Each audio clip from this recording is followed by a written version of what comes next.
శ్రీ వర్మిచ్చిన వంటకి స్వాగతం. ఈరోజు మన వీడియో చాలా స్పెషల్గా ఉండబోతోందండి. అదే పనస ముక్కలతోటి బిర్యానీ. సీజనల్గా దొరికే పనస ముక్కలతోటి బిర్యానీని 2-3 పద్ధతుల్లో తయారు చేసుకోవచ్చు. మొదట సింపుల్గా ఎలా తయారు చేసుకోవాలో ఈ వీడియోలో చూద్దాము. ముందుగా మీకు వీడియో నచ్చితే లైక్ చేయండి, షేర్ చేయండి. వీడియోలో చూపించిన ప్రతి స్టెప్ మీరు ఫాలో అవుతూ చేస్తే చాలా సింపుల్గా, ఎంతో టేస్టీగా రెస్టారెంట్ స్టైల్లో పనస ముక్కల బిర్యానీని మనం ఇంట్లోనే ప్రిపేర్ చేసుకోవచ్చు. 2 గ్లాసుల బాస్మతి రైస్ తీసుకుని శుభ్రంగా కడిగేసి అరగంట సేపు నానబెట్టుకోవాలండి.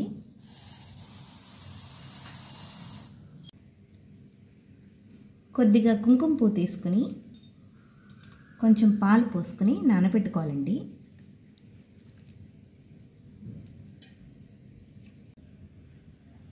కుంకుమ పువ్వు మంచిదా కాదా అని తెలుసుకోవడం కోసము కాలాజామున్ వీడియోలో ఎలా టెస్ట్ చేసుకోవాలో చూపించానండి. ఒకసారి చూడని వారు ఉంటే చూడండి.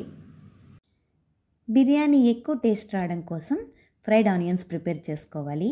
అది ఎలా తయారు చేయాలో నెక్స్ట్ షార్ట్ వీడియోలో చూద్దామండి.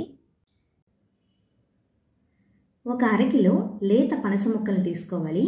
శుభ్రంగా కడిగేసుకుని వీటిని ఇప్పుడు నూనెలో మగ్గించుకోవాలి. ఒక మూకుడు పెట్టుకుని ఒక అరకప్పు ఆయిల్ వేసుకుని ఈ పనస ముక్కలు వేసేసుకుని మగ్గించుకోవాలండి. మీడియం ఫ్లేమ్లో మగ్గించుకోవాలి. మూత పెట్టేసుకుని మధ్య మధ్యలో కలుపుకుంటూ ఉండాలండి. చూడండి, ముక్కలన్నీ కూడా చక్కగా మగ్గిపోయాయి కదా. లేత ముక్కలైతే ఒక 10 నిమిషాల్లోపే ముక్కలన్నీ చక్కగా మగ్గిపోతాయి. ఇప్పుడు స్టవ్ ఆఫ్ చేసుకోవాలి. ఇప్పుడు గ్రేవీ ప్రిపేర్ చేసుకుందామండి. ఒక మూకుడు పెట్టుకుని 3 టేబుల్ స్పూన్ల నెయ్యి వేసుకోవాలి.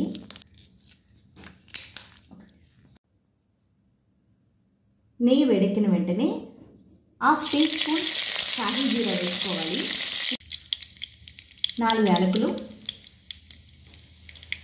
3 నల్ల యాలకులు వేసుకోవాలి. 1 ఇంచ్ దాల్చిన చెక్క 2 వేసుకోవాలి. 4 లవంగాలు, ఒక బిర్యానీ ఆకు వేసుకుని ఒకసారి వేయించుకోవాలి.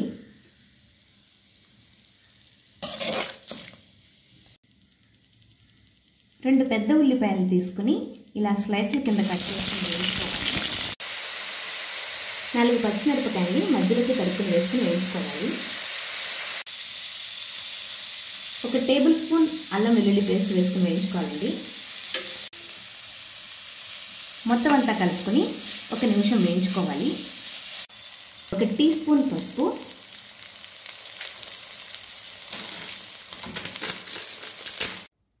ధనియాల పొడి, జీలకర్ర పొడి, కారం, గరం మసాలా తల 1 టేబుల్ స్పూన్ తీసుకోవాలండి. ఇక్కడ మీరు తినే స్పైసీని బట్టి అడ్జస్ట్ చేసుకోవాలి. అన్నీ కూడా 1 నిమిషం పాటు వేగాలి. 1 నిమిషం వేగిపోయిన వెంటనే మగ్గించుకున్న పనస ముక్కలు వేసేసుకోవాలండి.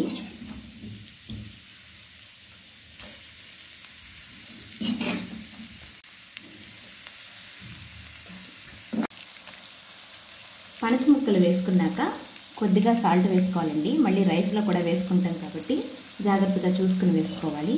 మొత్తం అంతా కూడా కలుపుకోవాలి. అంతా కలుపుకున్నాక మూత పెట్టేసి 1 నిమిషం మగ్గించాలి. సో 1 అరకప్పు పెరుగు వేసుకోవాలండి. అంతా కూడా జాగ్రత్తగా కలుపుకోవాలి. కొద్దిగా ఫ్రైడ్ ఆనియన్స్ వేసి మూత పెట్టేసి 1 5 నిమిషాలు ఉడకనివ్వాలండి. కూర రెడీ అయ్యే లోపల ముందు మనం రైస్ ఉడికించుకోవాలండి. కొద్దిగా నీళ్లు పెట్టుకుని యాలకు, లవంగం, దాల్చిన చెక్క వేసుకోవాలి. 1 టీ స్పూన్ ఆయిల్ వేసుకుని నీళ్లు మరిగాక బియ్యం వేసుకోవాలి. రుచికి సరిపడినంత సాల్ట్ వేసేసుకుని నీళ్లు బాగా మరగనివ్వాలి. చూడండి, నీళ్ళు ఇలా మరుగుతున్నప్పుడు మనం నానబెట్టుకున్న రైస్ని వేసేసుకోవాలి. ఆయిల్ మాత్రం కంపల్సరీగా వేసుకోవాలండి. అప్పుడు ముద్దైపోకుండా ఉంటుంది రైస్ అంతా. మూత పెట్టేసి 80% ఉడకనివ్వాలండి. చూడండి, ఇలా 80% కుక్ అవగానే స్టవ్ ఆఫ్ చేసుకుని ఇదంతా కూడా వడగొట్టేసుకోవాలి. వాటర్ అంతా కూడా. కూర రెడీ అయిపోయిందండి. సగం అన్నాన్ని ఒక గిన్నెలోకి తీసుకుని ఇప్పుడు కర్రీ వేసుకోవాలండి.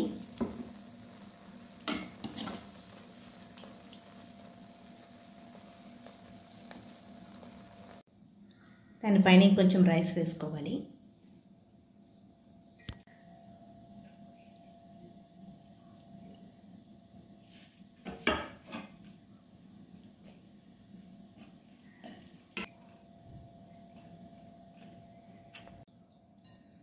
ఇప్పుడు వేయించుకున్న ఫ్రైడ్ ఆనియన్స్ వేసుకోవాలండి.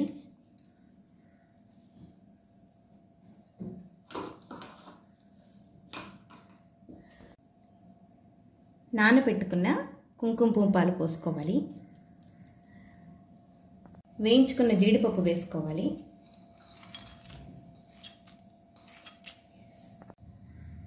కొద్దిగా పుదీనా వేసుకోవాలి.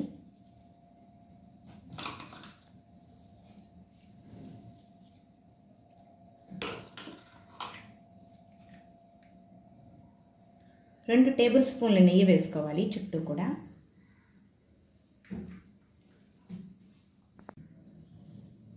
రెస్టారెంట్ స్టైల్ కోసం 1 టీ స్పూన్ కిరోవా వాటర్ కానీ రోజ్ వాటర్ కానీ